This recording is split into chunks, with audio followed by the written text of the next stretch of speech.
आपको अपडेट करेंगे। अमेरिका ने चीन के सिवा तमाम ममालिक के लिए टैरिफ में इजाफा 90 रोज के लिए रोक दिया है।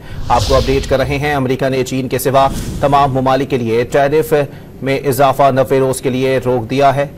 जवाबी टैरिफ वापस न लेने पर अमेरिकी सदर डोनाल्ड ट्रंप ने टैरिफ 90 दिन के लिए मुअत्तल कर दिया है, जबकि टैरिफ मुअत्तल करने के ऐलान पर अमेरिकी स्टॉक मार्केटों में जबरदस्त तेजी देखी जा रही है। आपको बताएं कि अमेरिका ने चीन के सिवा तमाम ममालिक के लिए टैरिफ में इजाफा 90 रोज के लिए रोक दिया है। अमेरिकी सदर डोनाल्ड ट्रंप ने टैरिफ 90 दिन के लिए मुअत्तल किया है। खबर एजेंसी के मुताबिक टैरिफ मुअत्तल करने के ऐलान पर अमेरिकी स्टॉक मार्केटों में जबरदस्त तेजी का रुझान है। आपको अपडेट कर रहे हैं इस हवाले से कि अमेरिका ने चीन के सिवा तमाम ममालिक के लिए टैरिफ में 90 रोज का इजाफा जो है वो कर दिया है।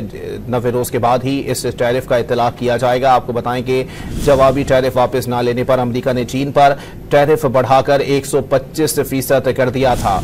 आपको अपडेट कर रहे हैं, अमेरिका ने चीन के सिवा तमाम ममालिक के लिए टैरिफ में इजाफा 90 रोज के लिए रोक दिया है। जवाबी टैरिफ वापस ना लेने पर अमेरिका ने चीन पर टैरिफ बढ़ाकर 125% कर दिया था, जिसे 90 रोज के लिए मौखर किया गया है।